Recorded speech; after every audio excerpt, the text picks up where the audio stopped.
Alrighty, cool. Hey, look, thank you so much for tuning in today, and thanks for so much for hanging out with us while we get all this done. Look, this is new to Strongside. It's new to me, right? We're launching this live stream show every Monday, Wednesday, and Friday at 1 o'clock. All right, we got.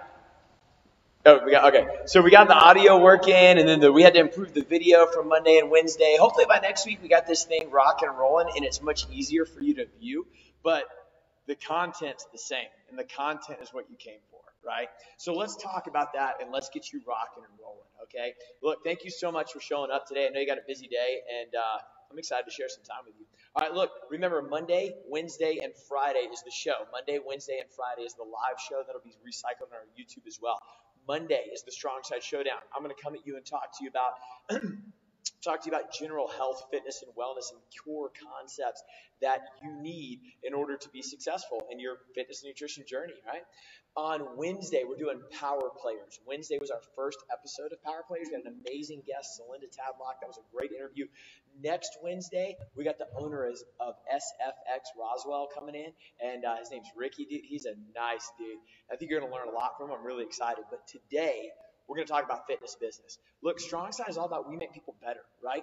I want to give you constant platforms. That doesn't only mean exercise. What if it means learning and getting motivated from somebody on Wednesday's Power Players, seeing what they've done? These are normal people too. What about all the people out there, all the gyms and the coaches and trainers that are like, look, how do I get involved in some type of fitness business? Here's what I'll tell you, is that I've been doing this my entire life, and I don't really think a network of trainers actually exists, all right? So I know there's like some small ones, but what I want to do is I want to help create a platform of trainers, people that we can turn to. You don't want to be the smartest person in the room. If you're the smartest person in the room, you need to go find another room. When you have questions, how can you turn to people and say, hey, what'd you do on this? Help me out on this. How can you guys vibe back and forth? And that's what I want to get the ball rolling with. So I want to connect with a lot of you, and I want to help a lot of you, and I want you to help me. Let's do this. It might be even a little bit selfish too, because I want to go find a whole bunch of you guys and say, hey, what can we do at Strongside to be better? Like, how do we work like that? And that's what this is. So, excuse me. I want to roll with this. I want to bring you some fitness business, and let's just get this party started. Look, here's what I want to talk to you about.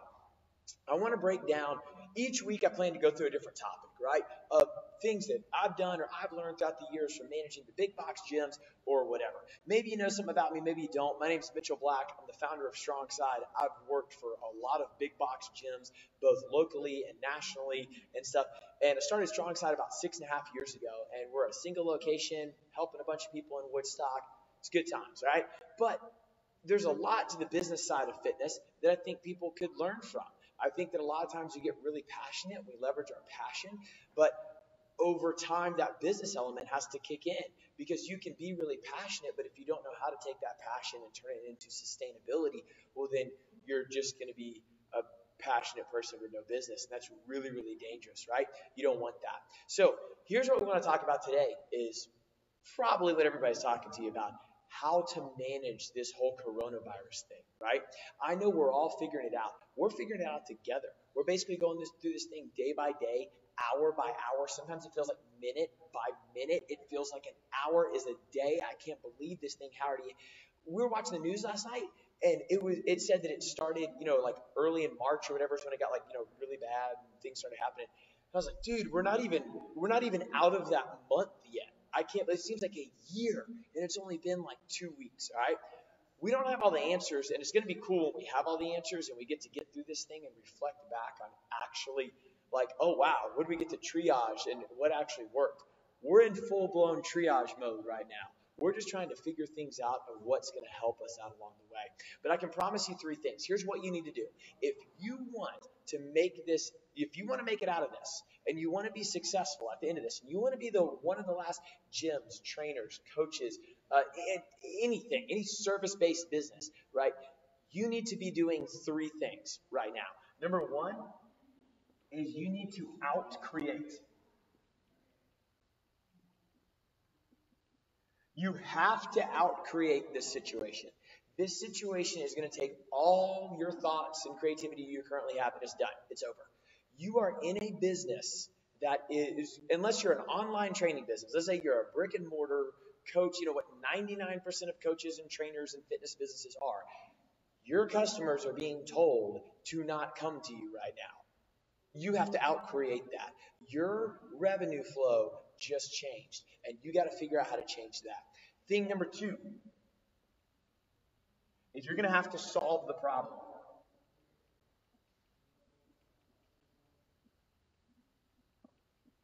Look, I'm not talking about curing Corona. Corona is way too big for any of us to solve. I'm sure there's going to be somebody out there that finds a cure or whatever, but that's not what I'm talking about right now. I'm saying that you got to outcreate this situation.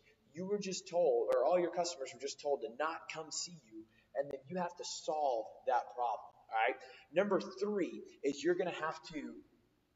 have to play a different game, and you have to play the retention game.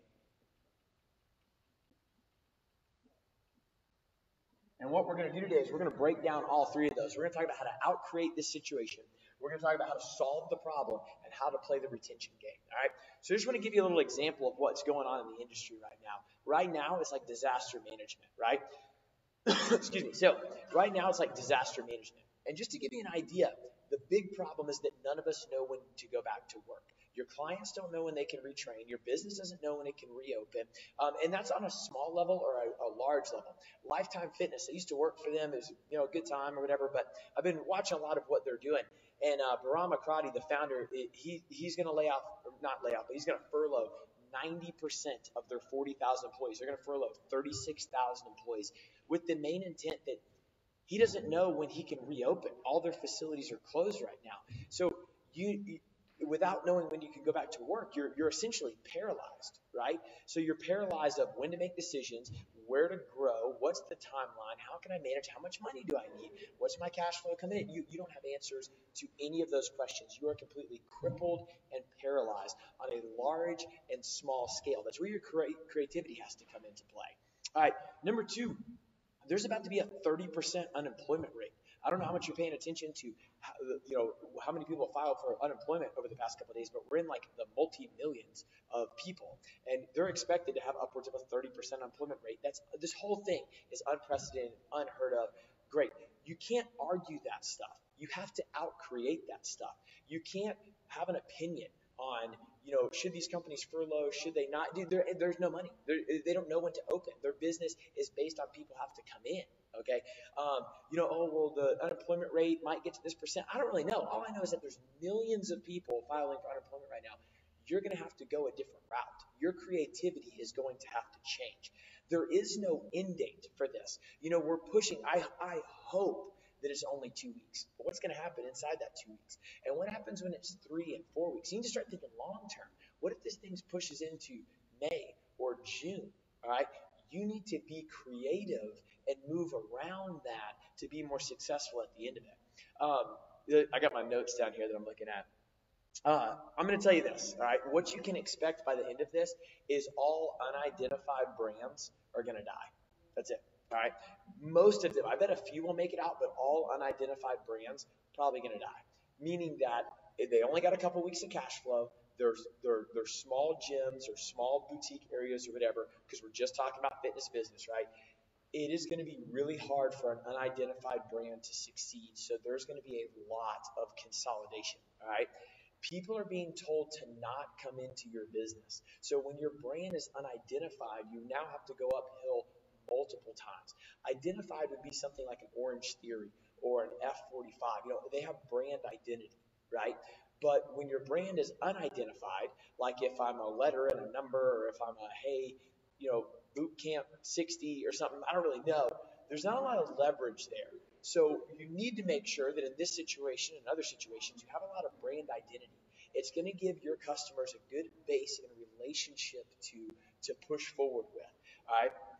So what you're going to see throughout this is a lot of consolidation. I know I'm freaking you out right now, but I'm going to give you somewhat of a plan. I'm going to give you a scoped plan. I'm just telling you what to look out for, all right? That, how many layoffs are coming, unemployment rate, that these unidentified brands.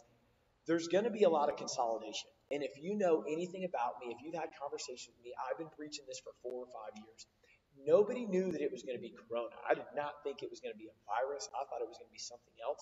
This definitely just accelerated that process.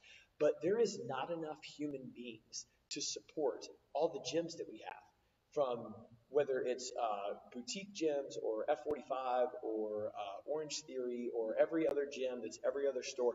I'm not hating on those programs. That's not what I'm doing. I'm just saying there is way too much market saturation for the amount of people that want to work out. Not a whole lot of people want to work out. You're already in a niche market. Not a lot of people want to pay to go do exercise. And then if you want to get into the boutique space, that's even smaller, right? So you're already in a small place, and there's too many things inside the small place. Maybe you need a different example. Streaming services. All of us right now, if you're watching this, you probably have a streaming service on Hulu and Netflix and Disney Plus that just came out. What about HBO Go? Why do you need 5 different streaming services? And then, well, the first thing that's going to happen is cable is going to go away, right? So the first thing that'll happen is all the cable companies will work into like live streaming and stuff, which has already kind of happened. And then all of these things, there's going to be a few power players, and then there's going to be there'll be a couple that'll go away with a few power players left over. Is what I'm saying. And that's what's going to happen in this gym space. And it's going to happen really, really quick. And it's going to consolidate really, really fast. I don't know who's going to come out of it. I'm just telling you what is going to happen. So I've created all this noise for you, right? Sounds like craziness. We got punched in the mouth a couple weeks ago with Corona. We didn't know what was going to happen. This is a different game than 2008. Look, you're going to have to play this game way, way different. I don't mean it's a good game or whatever. I'm talking like this is Hunger Games. Everything in business is like a chess match. It's a game. You're moving this piece to this piece. You're trying you need to be very stubborn in your vision and flexible in your details along the way to get there. You have to know where you're going to go. And then you're going to change those things around along the way. All right. So look, you got to out-create this situation. You need to be on your game of I have all of these problems. The next thing I need to do is solve the problem. Okay. You need to be very focused on solving the problem that is out creating. So, for example, what's the problem? People don't want to go anywhere. What's the problem? People ain't going to come in. What's the problem? Okay, all these people are going to get furloughed, all these other businesses are laid off, or the economy, or whatever. What's your game plan? Your current game plan just got body slammed. They were told to not come in, they were told to not purchase from you, they were told like all these things, right? You now have to make a shift. Your business has to make a pivot. Unless you are a 100% online, I have an app training deal, you need to make a pivot. And even if you are an online training deal, you might have to make a pivot too, because wherever they were going, unless it's their home gym, they can't go there, right? Their gym's probably closed. You have to make this pivot. And when you're solving the problem, you have to look at it and say, what are my issues? And what are the things that would fix that? All right. What you need to be focused on is if I'm going to outcreate this, if I'm going to solve the problem, the answer is more than likely clients. I need clients, I need memberships to solve that problem. That doesn't really mean that you need new clients or new memberships, because let me tell you how much that's going to be an uphill battle unless you create a whole new revenue stream, which we'll talk about in a second. I want you to be really focused on the easiest client to get. When you solve this problem, you need to be 100% focused on the easiest client to get. All right. So I'm going to outcreate it. I'm going to focus on all these different things. I'm going to say, here's all my problems. Here's what I need to do. I need to be creative. I need to think of different ways to solve the problem. And solving the problem is the easiest client that you can get. You know what the easiest client that you can get is? The one you already have. The client you already have is the easiest client to get. You have to focus on them. It's going to be, you would be nonsensical to say that I am a trainer that does one-on-one training, or I am a gym that is focused on classes or whatever.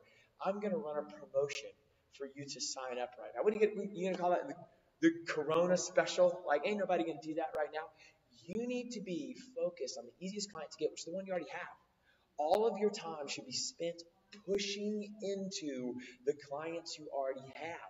That's how you're going to solve your problem. Look, they love you. They know you. They want to be with you. You have to expand that into a broader realm.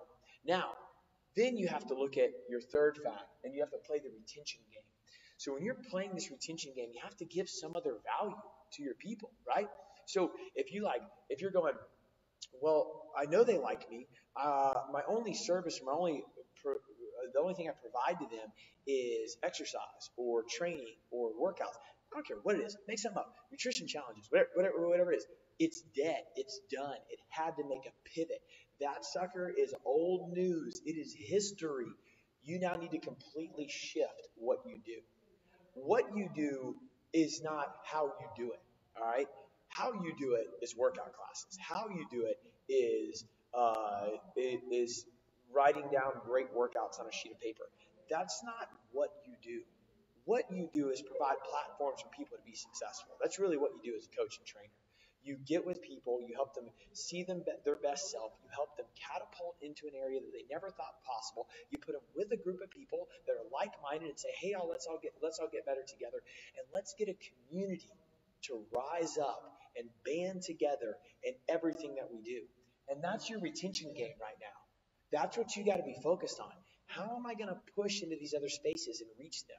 Like, I'll share with you a couple of things that we're doing at Strongside. We've realized that our members, for multiple reasons, and the city shutting us down and all that kind of stuff, are not going to come into the gym right now. The training facility has to be viewed as one aspect of what Strongside is. That is a very small aspect, the four walls that we have. That's just like how we do it. That's not what we do.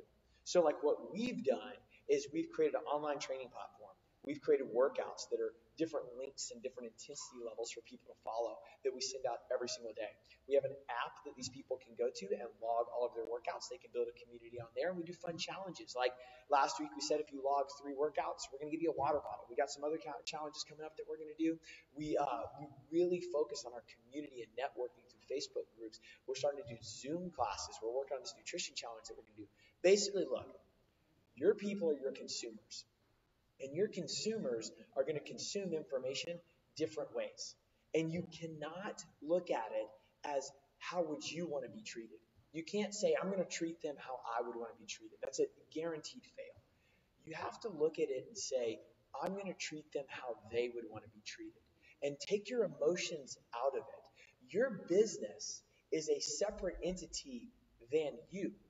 You might have feelings and stuff, but you start bringing that over here, and it's going to get morphed. You can have influence on it, but you have to listen to the masses and you have to see what they want. And I know, for example, for us, we had to take a hard look last week at how many people were actually coming into our facility to train versus how many members we actually have and how many people want the service online. So we made the decision to go 100% online for a certain amount of time and really ramp up the offerings that we're having to our members. It wasn't about saying this is the only product that we have. How do we get more people involved? It was about, okay, look, we got to outcreate this thing. Our members said, look, we want to stay home. We want to self-isolate. We don't want to be around more than 10 people. Whatever. Okay, cool. Fine. That is all you need to focus on is what is the thing that you need to outcreate. I can't come to the gym. I'm limited in this area. I don't feel well. I'm at high risk for being exposed. Whatever it is. I know we're dealing with a virus right now.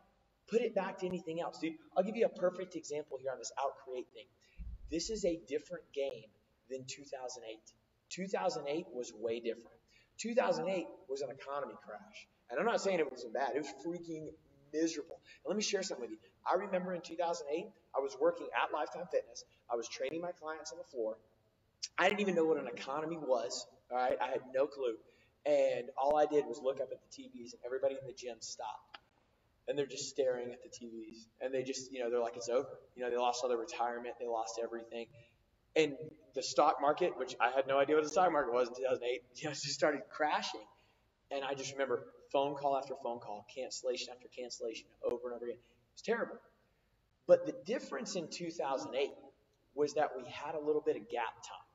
So what we were able to do in 2008 is we said, hey, look, you want to come into the facility, you want to train, you're just broke. And so it was like, okay. And what I noticed for me is that I said I had 22 clients at the time. I had 22 clients. I was charging about $89 to $99 an hour for those 22 clients. We were training 3 to 4 times a week. All right. And to put that in a monthly scale, I was generating about $22,000 a month in the one-on-one training. Now, I didn't get all that. I'm working for somebody, right? So they got a very large portion of that. But it was cut down to $8,000, like overnight. It went from 23, 24,000 every single month to 8. And I was like, oh crap, I'm only making a piece of that, a small piece of that. Something's got to change. So what I did is I said, I got to outcreate this dude. I have to outcreate and say, instead of making a lot of money on one person, I need to just make a little bit of money off a lot of people. So I started doing group training, weight loss classes, and seminars, and things that I could do impacting groups of 15 or 20 people. I started an online program for $99 a month. I started getting creative in the things that I could offer because I had to solve the problem in 2008. And in 2008, it was just a monetary problem. It was people still wanted to come to your service. You just had to understand what the problem was, and you couldn't say, "Well, I only do one-on-one training, and it's $89 or $99 an hour. Hopefully, I'll get a few clients." You had to think outside of that. You said, "Look, in 2008, there was a problem. Cash flow stopped. Everybody was laid off. Dude, I remember people being like, that day, it was pack your stuff, walk out of your office, here's your box of stuff, bye. Like, couldn't make payroll. Like, it was that bad, right? But they still wanted a community, and they still wanted to foster together. They just needed a different source. They said, look, I can't do $1,200 a month in training, but me and my 10 friends can do $150 a month in training. And it allowed me to survive and allowed me to thrive and still help a lot of people. And that actually became a larger passion for me. I realized that I actually liked the group classes better than I did the one-on-one training. I was able to play the retention game a lot better in 2008 because when you're the only person interacting with that person, it's kind of based on how much they like you. And you can actually cross the threshold of building up such a good relationship with them that it's easier for them to cancel on you because your relationship's so good. And there was just too much that I found with the one-on-one thing that I didn't really like. I wanted to cast a broader net. I felt like it was easier for these large groups of people to motivate each other and stay engaged. And when I can cheer you on, that's fine. But when you're in a class of 10, man, they pump you up, right? I was like, wow, they're doing a lot of the work for me. That they're bringing everybody up to rise better. Look, it's the same idea. It's just a different thing. In 2008, what was the problem? How to outcreate it? What was the problem? How do I have to solve it? How am I going to play the retention game? You need to take that idea and you need to put it here. Okay, what is the problem that you have to outcreate? All right, and it's going to be hour by hour. It's going to be day by day right now. You got to push into a new space. Getting creative is probably going to mean doing a whole bunch of things you don't want to do, making decisions that you've never had to make before, getting really uncomfortable and really unsure, and probably failing a whole bunch. But you need to be very, very focused on your vision. You need to be very stubborn on the vision and flexible in the details. And along the way, a lot of people are going to say a lot of weird and bad things about you. You're going to change directions a lot, and people aren't going to like it. It's going to work for some people. It's not going to work for everybody. But you have to be focused on your vision of what you're going to get to. What is it? You want 5 clients? You want 20 clients? Do you just want to eat next week? Are you just trying to get a paycheck and keep your lights on? Whatever that is, you have to do that. You're going to find things that mess you up along the way. Not everything is going to work. We did our first webinar 2 weekends ago or a week ago, or whatever, for yoga. And let me tell you how much that sucker failed. Because we're figuring this thing out. We finally got it to work, but you're talking being late, and microphones and camera. You got to be okay figuring this stuff out. Every day is like cycling a new plant with this corona thing. And you're going to have everybody look at you for all the answers. And you do, as a fitness professional, as somebody that they're paying for service, as somebody that is the leader of that ship, you, as the trainer, coach, gym owner, whatever you're doing, need to be comfortable steering the ship, but you need to be okay understanding that along the way to get to that vision, a lot of people are not going to see the big scope. And you need to be all right with that being okay. All right. But that's what your creativity looks like. As long as you're focused on your vision, it's going to pay off because you're going to solve the problem. What does that look like? Are you going, instead of people coming to the gym to train with you, are you going to go to their house, assuming they're cool with that?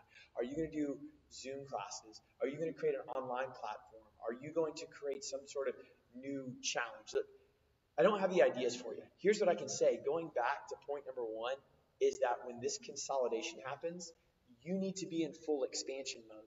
I can't give you another better piece of advice than to stay in full expansion mode.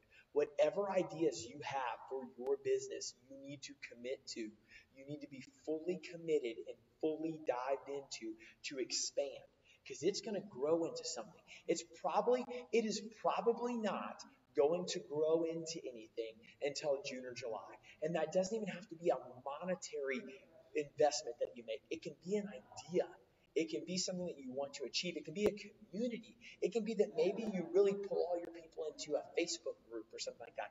It can be we're doing a Zoom happy hour on Saturday night, and it's BYOB, and everybody show up with your favorite drink, and we're just going to hang out for an hour on Zoom so we can see everybody's face. Who knows? Maybe that turns into 50,000 people. Like you don't know, right? But you have to fully commit into this expansion mode.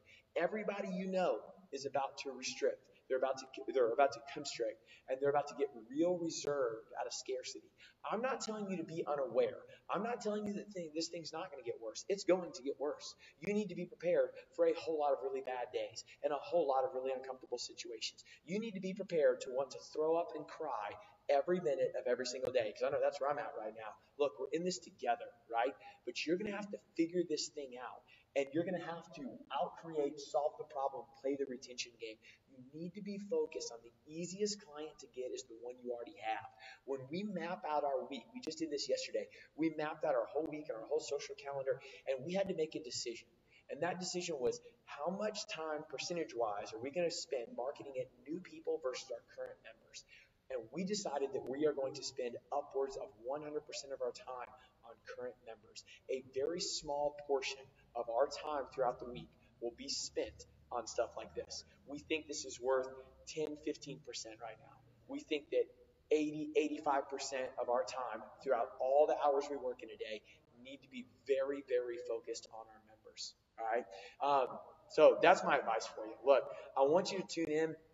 I want to get this to the point where we have a phone number for you to call into. We can take live calls on here. I want to work with a network of trainers, right? There's no ulterior motive here. If anything, like I said in the beginning, it's probably selfish on my part because I want to meet a lot of great people that are doing things better than me that I can learn from so I can get better. So Strongside can start pushing out and say, look, what does we make people better actually mean? What it actually means is giving a great place for people to train at with a very solid program at a reasonable price in a community that they love and absorb.